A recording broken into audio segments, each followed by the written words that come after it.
자, 그 다음에 이어서 장애인 인권 향상을 위한 국제사회의 발자취를 보면요. 장애인 기회 평등을 위한 표준 규칙이 1993년도에, 그 다음에 비와포 새천년 행동 계획이 2002년도에 이렇게 선포가 됐습니다. 자, 그 다음에 장애인 권리 협약이라고 하는 게 있어요. 이 장애인 권리 협약은 2006년도 12월 13일에 제61차 유엔 총회에서 장애인의 포괄적 권리를 보장하는 협약이 만장일치로 통과를 했습니다. 그래서 우리나라는 2008년 12월에 비준해서 2009년 1월 10일부터 국내적 효력이 시작이 됐습니다. 그래서 장애인 권리 협약이 지금은 우리가 10년, 11년 정도를 지금 가고 있습니다.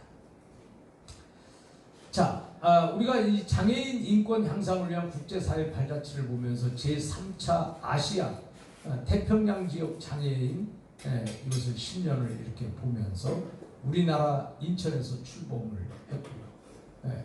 그 다음에 이것은 세계 장애인 권리 협약과 비와포 새천년 행동계획에 근거한 장애인 인권 보장과 사회 통합의 기틀을 마련하는 계기가 됐다는 것입니다. 시간이 이제 없으니까 빨리빨리 좀 더 진행을 하려고 합니다. 자, 제3차 아시아 태평양 지역 장애인 10년의 10가지 목표를 보면은 이 10가지 목표가 여기 나와 있는데요. 자, 이 장애인 인권 향상을 위한 거예요.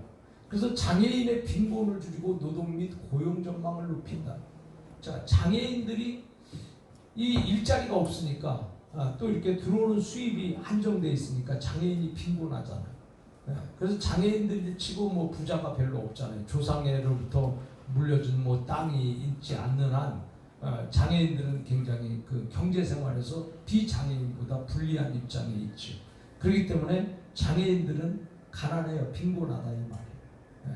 자, 그래서 그 빈곤한 그것을 줄이겠다.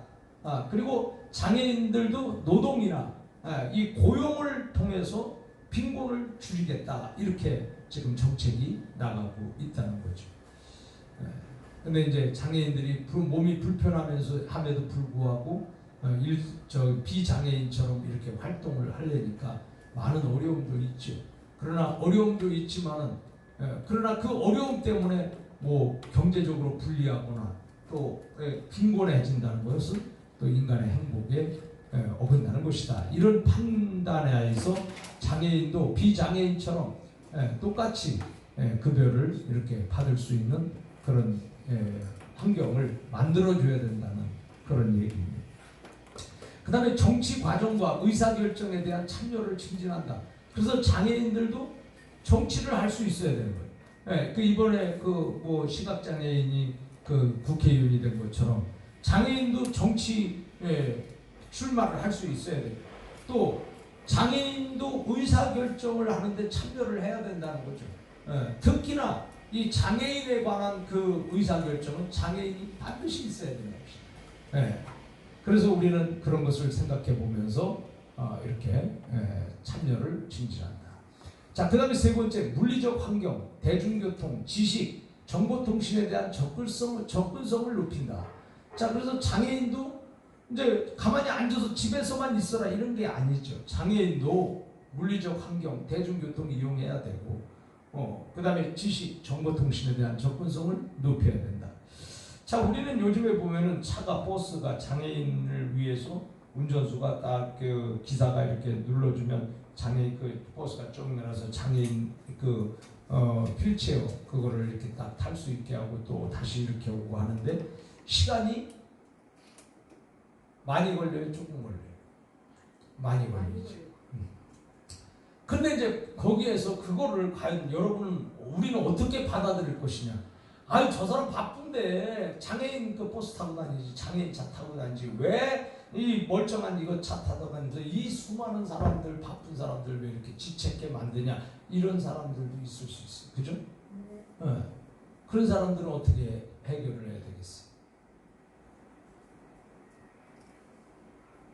그런 사람들은 오늘 이 강의를 듣는 우리 서강대 여러분, 또 이 자리에 계신 여러분, 한번 생각을 해보세요. 거기에 대해서 여러분들은 어떻게 생각을 해요? 장애인 차를 타고 다녀야 된다. 그래서 장애인 택시가 있는 거 아니냐? 이렇게 만약에 한다고 하면은 여러분들에 대해서 이 장애인에 대한 인식이 상당히 미비된 거죠. 우리는 한 장애인도 사회 통합으로 함께 가고자 하는 그 목적 하에서 장애인 복지가 시작된 거잖아요. 그러니까 우리 비장애인도 장애인을 위해서 시간도 할애할 수 있어야 되는 것이고, 장애인을 위해서 함께 사회 통합이라고 하는 책임을 가지고 우리가 장애인을 대할 수 있어야 된다는 거예요. 그러니까는 바빠 죽겠는데 뭐 빨리빨리 뭐 장애인들이 이렇게 막 시간 지체하게 만들고 성질 낼 게 아니라 사회 통합, 가장 큰 의미는 사회 통합. 장애인의 복지의 목적이 뭡니까? 사회 통합 아니에요, 사회 통합. 그래서 사회 통합이라고 하는 큰 틀을 하에서 우리의 이 생각과 사상과 이 개념도 이제는 장애인을 위해서 조금 더 바뀌어야 될 필요성이 있다는 거예요.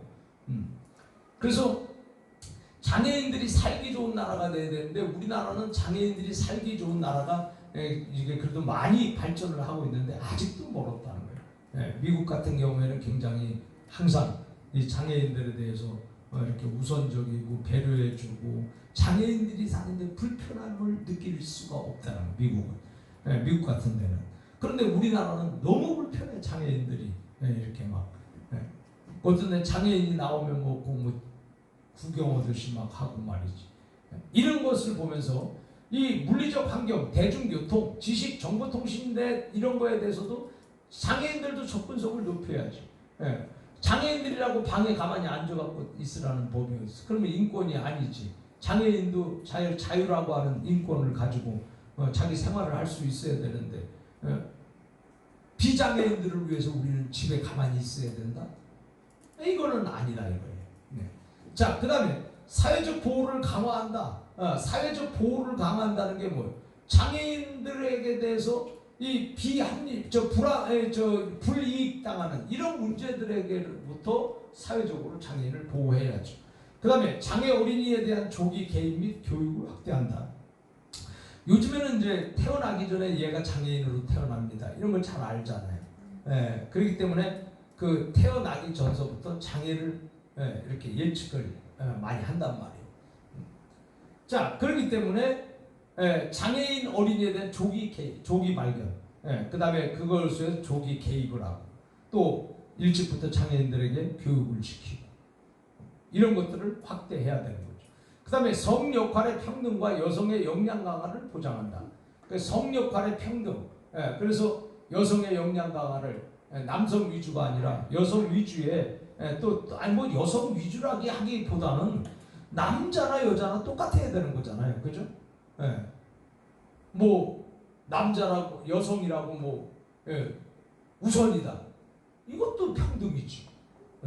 이것도 불평등이지.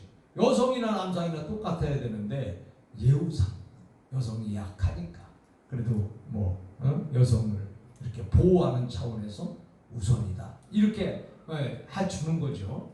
자, 그래서 성 역할의 평등과 여성의 역량 강화를 보장하고, 그 다음에 장애 통합적 재난 위기 극복 및 관리를 보장하고, 장애 통합적 재난 위기 극복이에요. 이런 관리를 또 보장하고, 장애인은 비장애인보다 똑같은 환경과 재난을 당했을 때 굉장히 어려움이 더 있을 수 있거든요.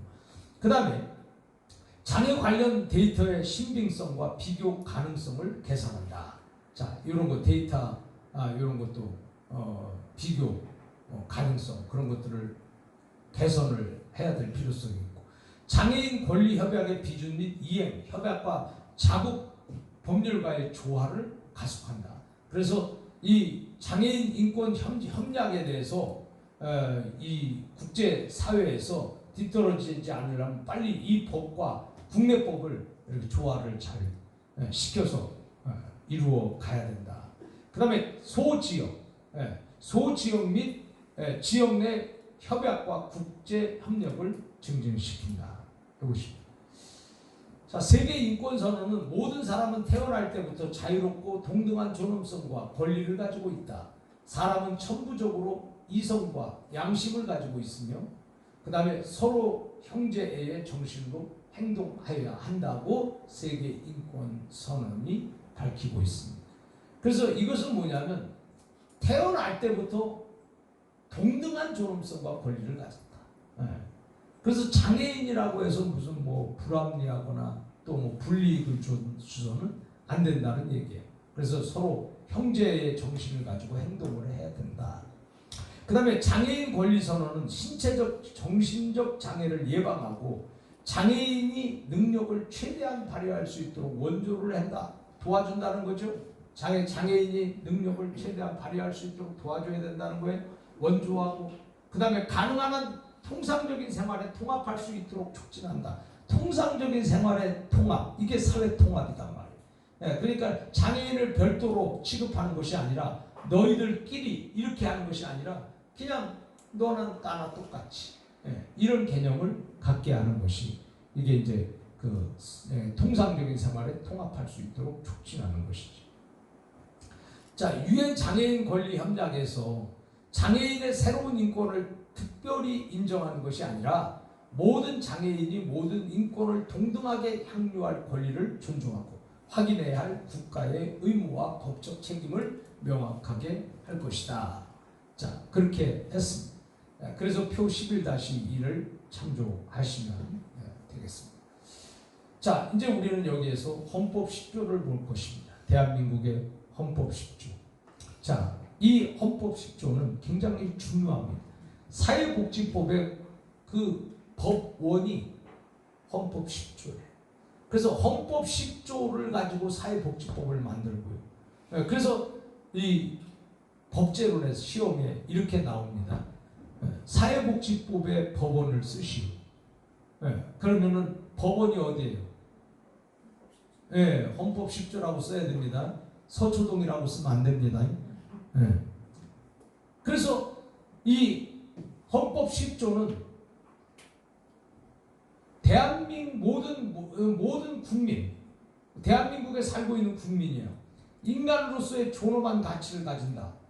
그렇기 때문에 행복을 추구할 권리를 가진다는 거예요. 행복 추구권이. 행복 추구. 존엄한 가치를, 존엄과 가치를 갖고 행복을 추구할 권리를 가진다. 그래서 행복해야 된다는 얘기. 행복할 권리. 그래서 국가는 개인이 가지는 불가침의 기본적 인권을 확인하고 이를 보장할 의무를 진다. 그래서 자, 국가는 개인이 행복하게 하기 위해서 국가가 책임과 의무를 지는 거예요. 그래서 내가 국가를 통해서 행복해야 될 수 있는 권리가 있다는 거예요. 그래, 행복해야 되는 권리. 그래서 행복은 나의 권리예요. 행복해도 되고 행복 안 해도 되는 것이 아니라 대한민국에 살고 있는 모든 국민은 누구든지 행복해야 된다는. 그래서 그 행복을 보장하는 것이 국가라는 거예요. 여기 있잖아요. 그래서 국가는 개인이 가지는 불가침의 기본적 인권을 확인하고 이를 보장할 의무를 진다. 그러니까 국가는 개인의 행복을 위해서 의무를 져야 되는 거예요. 그래서 이게 이제 이게 헌법 10조로 그러면 모든 국민에게 행복을 추구할 권리, 행복하게 만들어줘야 되니까 행복하게 만들기 위해서 어떻게 해요? 그 사람을 행복하게 만들기 위해서 무슨 법이 필요해요?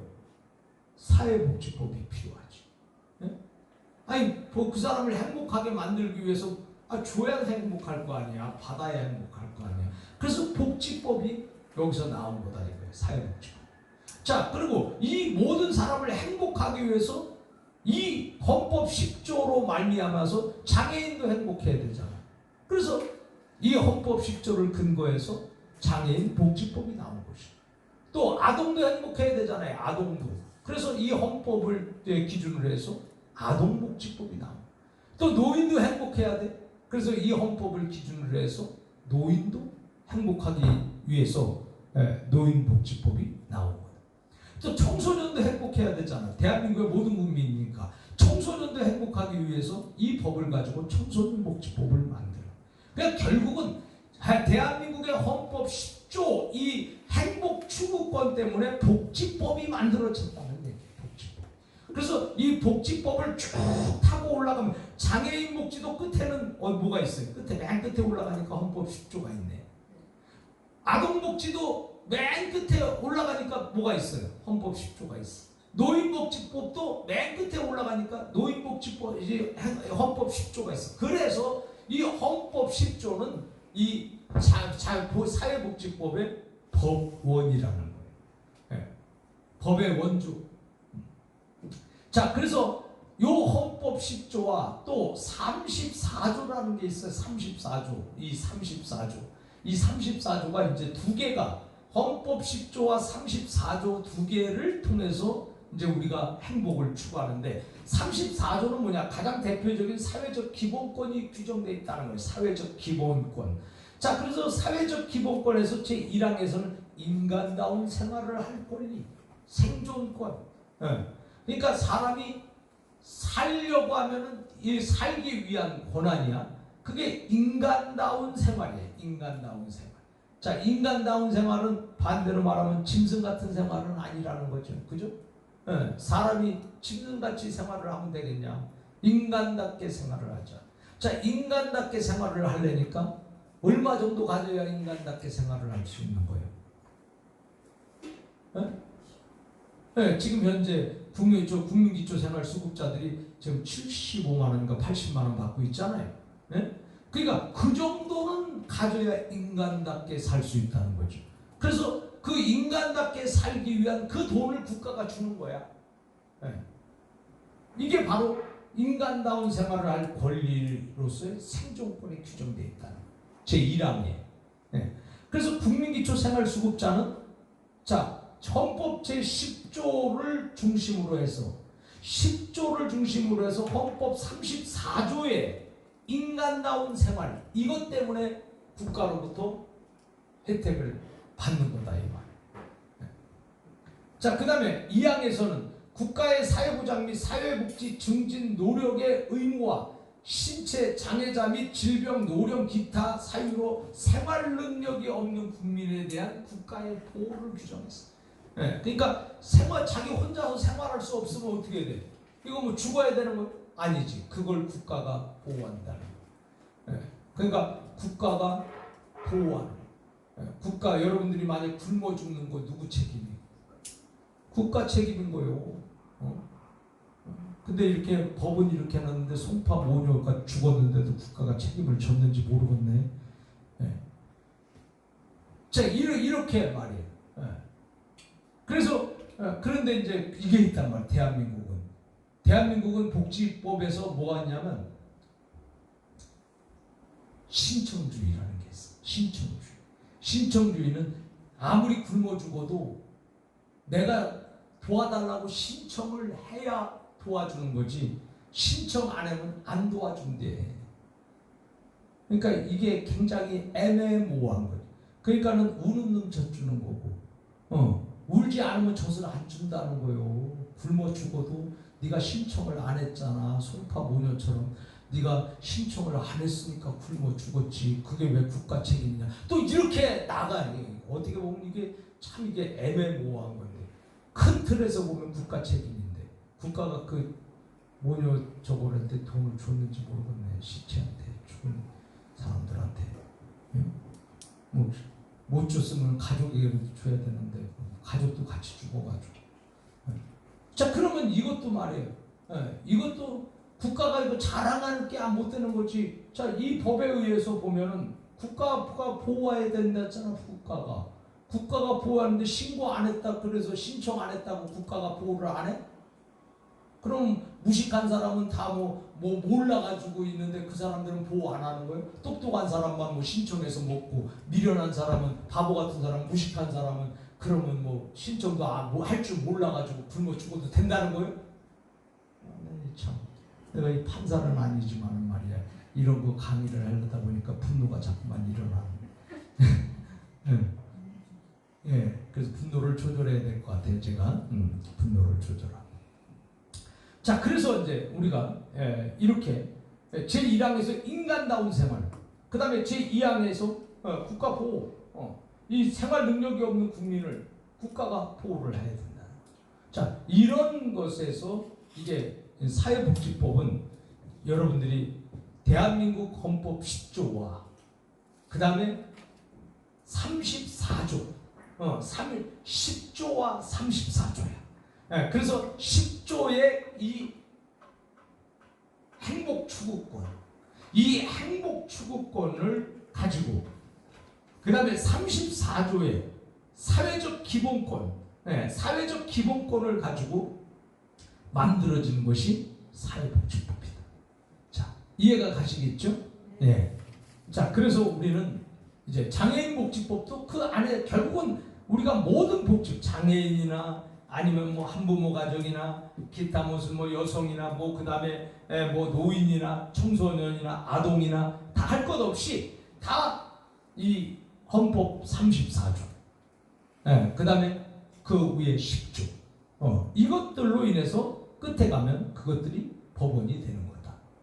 자, 그래서 장애인으로서 존엄과 가치 존중, 이에 상응하는 처우를 규정하는 거예요. 모든 장애인에게는 국가 사회를 구성하는 일원으로서 정치, 경제, 사회, 문화, 기타 모든 분야의 활동에 참여할 기회가 보장돼야 된다. 그래서 헌법에서 보장하는 기본적 인권이 장애인에게 역시 동등하게 보장되고 있음을 천명하는 것이고요. 제4조에 보면은 복지라는 개념이 기초적 생계만을 보장하는 국가의 시혜적 행위에서 더 나아가서 장애인 복지란 장애인의 인권을 구체적으로 보장하는 것을 의미한다라고 규정을 합니다. 그러니까 어떻게 보장할 거냐? 장애인인데 지금 일을 못해 어떻게 보장할 건데? 이게 구체적으로. 그래서 이렇게 구체적으로 보장하는 것을 의미한다고 규정을 4조에서 하고 있습니다. 자, 그 다음에 8조를 보겠어요. 누구든지 장애를 이유로 정치, 경제, 사회, 문화, 생활의 모든 영역에서 차별을 받지 아니하고 누구든지 장애를 이유로 정치, 경제, 사회, 문화, 생활의 모든 영역에서 장애인을 차별해서는 아니 된다. 그래서 여러분들은 장애인을 차별해서는 안 돼. 근데 여러분 이렇게 개인적인 생각에 이렇게 보면 어느 순간에 여러분들이 비장애인들이 장애인을 차별해요. 차별. 그래갖고 에이 바빠 죽겠는데 왜 나와서 그래. 시간도 없는데. 이것도 차별이에요. 그죠? 또 장애인을 또 뭐 구경하듯이 무슨 동물원 구경하듯이 그것도 또 차별이잖아요. 그리고 또 장애인에 대해서 너는 이거 못하니까 너는 저기 일을 많이 못하니까 왜 네가 똑같이 가져가야 되냐? 우리랑 같이 일했으니까 너는 일도 못했잖아. 걸리적거리기만 하고 그러니까 너는 조금만 가져. 이것도 차별이지. 그죠? 그 장애인도 최선을 다한 거야. 똑같은 최선이야. 장애인도 그 일을 하기 위해서 최선을 다했고 비장애인도 그 일을 위해서 최선을 다한 거야. 문제는 양의 문제지. 양의. 그 사람 비장애인은 더 많이 했을 것이고 장애인은 조금 했을 양의 차이지 그 본 마음은 다 똑같이 최선을 다한 거 아니에요. 그죠? 근데 우리는 양적인 걸 가지고 판단을 하고 그런다면은 이 장애인들은 너무 그 차별을 받는 거죠. 예를 들어서 여러분들은 만약에 저 편지 봉투를 1시간에 뭐 100장을 했다. 그러면 장애인들은 1시간에 5장 할 수도 있는 거고 10장 할 수도 있는 거잖아. 근데 장애인이 놀면서 한 게 아니잖아. 나름대로 장애인들이 열심히 막 했단 말이야. 근데 그걸 갖다가 너는 조금밖에 못했으니까 너는 돈을 뭐 몇백원만 갖고 가고 너는 10,000원을 갖고 가라. 막 이래버리면은 얼마나 이것 또한 차별이죠. 자, 그래서 이런 것들이죠. 누구든지 장애인을 비하, 모욕하거나 아까 비하라는 건 뭐예요? 우습게 보는 거, 아래로 보는 거잖아요. 이 비하, 모욕하거나 장애인을 이용해서 부당한 영리 행위를 해서는 아니 된다. 장애인을 이용하여 부당한 영리 행위? 이건 무슨 소린가? 그 장애인을 마치 막 모아가지고 막 뭐 타먹고 말이야. 사람 장사하듯이 막 이러면은 안 된다는 거예요. 그 다음에 장애인의 장애를 이해하기 위해서 노력해야 한다고 명시를 합니다. 자, 이렇게 해서 우리가 장애인 복지법 여기까지 하고요. 마지막 카드를 또 진행하겠습니다.